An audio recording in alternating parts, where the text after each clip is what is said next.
शिवसेनेचा अजून जुन्यांचा जोश बघा कसा आहे. उपस्थित बांधवांनो आणि भगिनींनो, बऱ्याच दिवसांनंतर म्हणा किंवा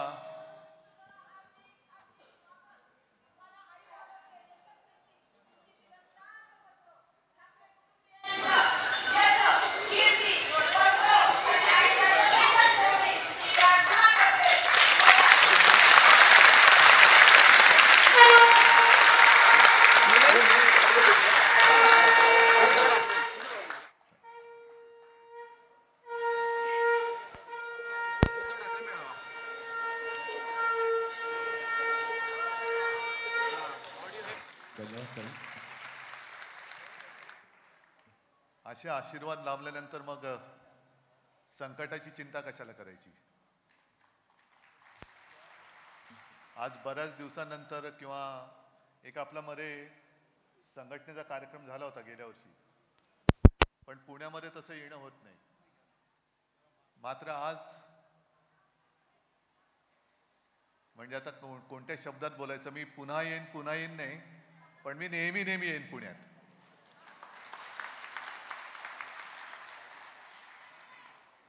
काही वर्षांपूर्वी यायचो आणि तेव्हा वसंतराव हे सगळे शिवसैनिक हे अर्थातच एवढे काही ज्येष्ठ नाही, माझ्या वयाच्या अलीकडे पलीकडे आहेत. आणि त्यांच्याबरोबर मी जिथे आम्ही राहायचो तिकडे क्रिकेट पण खेळायचो. तेव्हा दिलीप काय सगळेच. आणि ती तेव्हा बांधलेली संघटना नंतर काय झालं, थोडंसं युती आणि याच्यामध्ये जागा वाटपामध्ये जरा इकडे तिकडे व्हायला लागलं आणि थोडंसं काम किंवा माझं येणं कमी झालं. ठीक आहे, ते नंतर मी संघटनेच्या याच्यात बोलेन. पण आज खरं म्हणजे मला तुमचं कौतुक करायचंय, वसंतरावांचं. कारण शिवसेनेत येण्यापूर्वी मी पेपरमध्ये वाचायचो आणि टीव्हीवर बघायचो की हातामध्ये दांडुका घेऊन कुठेतरी फिरतायत. मला कळायचं नाही, हे बाबा माणूस नेमका असा करतोय काय. आता कळलं त्या दांडुक्याचा उपयोग काय करताय तुम्ही. आणि ही कदाचित लोकशाहीची मी शोकांतिका नाही म्हणत, पण दुर्दैवी अवस्था आहे की कोर्टात जाऊन न्याय मिळत नाही, पण हातात दांडुका मिळाल्यानंतर न्याय मिळतो, हे तुम्ही आज सिद्ध करून दाखवले. आणि त्याला कारण कोण आहे. मी तुमच्या समोर येण्याच्या आधी पत्रकार संघात तिकडे वार्तालाप झाला आणि त्याने मला प्रश्न विचारला की शिवसेनेची आपली केस सुरू आहे, कल्पना असेल तुम्हाला, सर्वोच्च न्यायालयात. आता ह्या 8-10 दिवसात काहीतरी तारीख आहे, तर तुम्हाला काय वाटतं. म्हटलं आता लवकरच 2045-2050 पर्यंत न्याय मिळेल अशी आम्हाला आशा आहे. शेवटी दार ठोकून ठोकून न्याय मिळणार नसेल तर लोकांनी करायचं काय. आणि तुमच्यासारख्या माता भगिनी ज्यांचा कोणी वाली नाहीये, तुम्ही जी काय कर्ज घेतली, आपल्याकडे जो उल्लेख तुम्ही केला की सगळे गडगंज संपत्ती लुटून परदेशात पळून गेले, हे कुठे पळणार पळून पळून. शेतकरी आत्महत्या करतोय, तो कुठे पळणार.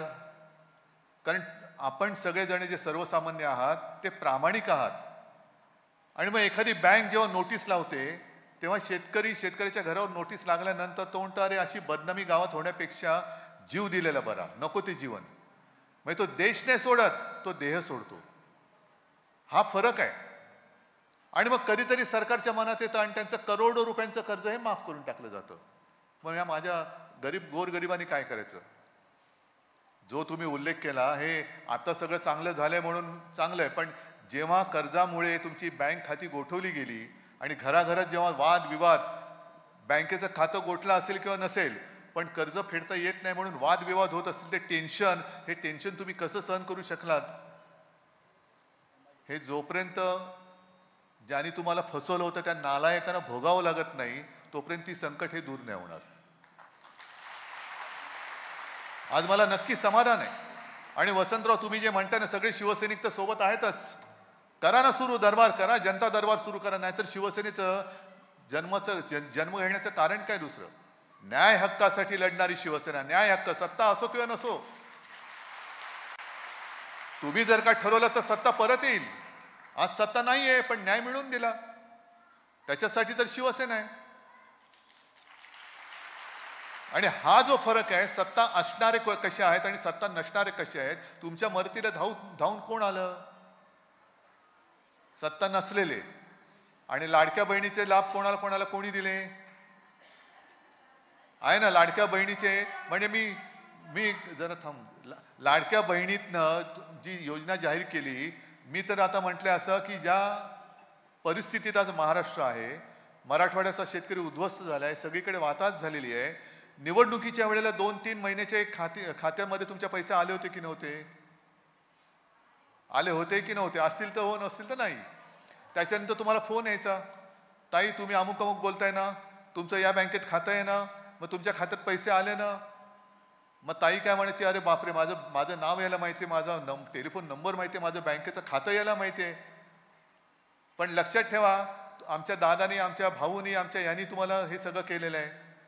मग ताई घाबरायची. ताईचं म्हणणं काय व्हायचं, अरे बापरे, एवढं जर का माझं लक्ष आहे, मग मत नाही दिलं तर हा काय करेल? बरोबर आहे. आणि दुसरी गोष्ट अशी की महिला म्हटल्यानंतर थोडेसे काय होतात, अरे बाबा हा मला मदत करतो, याला फसवायचं कसं? पण तुम्ही त्यांना नाही फसवलं, आता तो तुम्हाला फसवतोय ना. मग मी जी मागणी केली की आत्ताच्या परिस्थितीमध्ये जसं निवडणुकीच्या आधी 2-3 महिन्याचे हप्ते, आता हा हप्ता शब्द फार विचित्र आहे. हा हप्ता बँक महिलांच्या खात्यामध्ये जर जमा केला तर पुढच्या 6 महिन्याचे हप्ते आता द्या ना. आता गरज आहे माझ्या ताईंना, लाडक्या बहिणींना गरज आहे महाराष्ट्राच्या.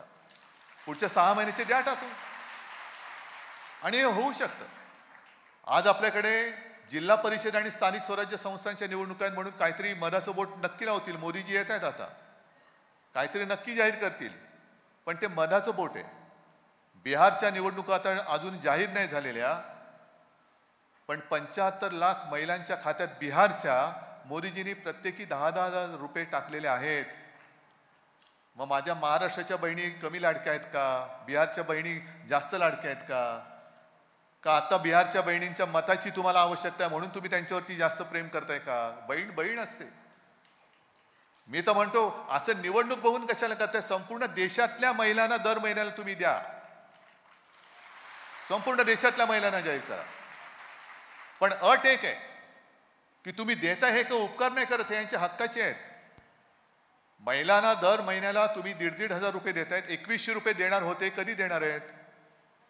2100 रुपयाचा पत्ताच नाहीये. पण 1,500 देतानाच वांदे होणार असतील आणि तरी सुद्धा कधीतरी देत असतील तर ह्या माझ्या बहिणी आहेत, तुमच्या पगारी मतदार नव्हेत. त्यांना त्यांचं मत स्वातंत्र्य आहे, त्यांना पाहिजे तिकडे ते मत देऊ शकतात. आणि जसं आज आमच्या तात्यांनी हातामध्ये नुसता एक दंडुका घेतला तुमच्या भरोशाचा, तुमच्या आशीर्वादाचा. हा दंडुका कसला आहे? तुमचे आशीर्वाद. आणि तो घेतल्यानंतर समोरची लोक सरळ आली आणि तुमचं सगळं कर्ज माफ झालं. तुमच्या आयुष्यात थोडा तरी आनंद आम्ही देऊ शकलो, हे आमचं समाधान आहे. हे सत्तेपेक्षा मोठं समाधान आहे. म्हणजे कुठेही गेल्यानंतर आला चायला मुख्यमंत्री असं म्हणण्यापेक्षा अरे वा आपला आला, तात्या आला, हे केवढं मोठं काम आहे, केवढं मोठं काम आहे. आणि म्हणूनच की ही जी एक वृत्ती आहे शिवसेनेची, जे शिवसेना प्रमुखांनी सांगितलंय, 80% समाजसेवा आणि 20% राजकारण. 80% समाजसेवा ही समाजसेवा आहे. आणि जेव्हा समाज ठरवतो तेव्हा कोणाचाही माज तो उतरवू शकतो, ही ताकद समाजाची असते. आणि ह्या सगळ्या शिवसैनिकांना मी आता वरती जातोच आहे, त्यांच्यासमोर बोलणारच आहे. पण माता भगिनींना सांगतोय, जो आशीर्वाद तुम्ही आता दिला हा मातृशक्तीचा आशीर्वाद आहे. आणि हेच माझं बळ आहे, हीच आमची शक्ती आहे. नुकतंच नवरात्री संपलेली आहे. ती जगदंबा ही तुम्ही नाही तर दुसरी कोण आहात? तुम्हीच तर आहात जगदंबेचे अवतार, जगदंबेचं रूप. त्याच्यामुळे हे आशीर्वाद असेच कायम पाठीशी ठेवा. आणि जिथे जिथे ज्या वेळेला आम्ही मदत करू शकतो ती पूर्ण ताकद आपण सगळ्या शिवसैनिकांनी या सगळ्यांच्या मागे उभी करून ह्यांना कधीही रडू द्यायचं नाही. लाडक्या बहिणी आहेत, कधी रडू द्यायचं नाही. त्यांच्या आयुष्यात नेहमी आनंद फुलवण्याचा प्रयत्न करायचा. आणि तो प्रयत्न करण्यासाठी तुमचे आशीर्वाद आम्हाला असेच देत राहा एवढीच विनंती करतो. जय हिंद, जय महाराष्ट्र.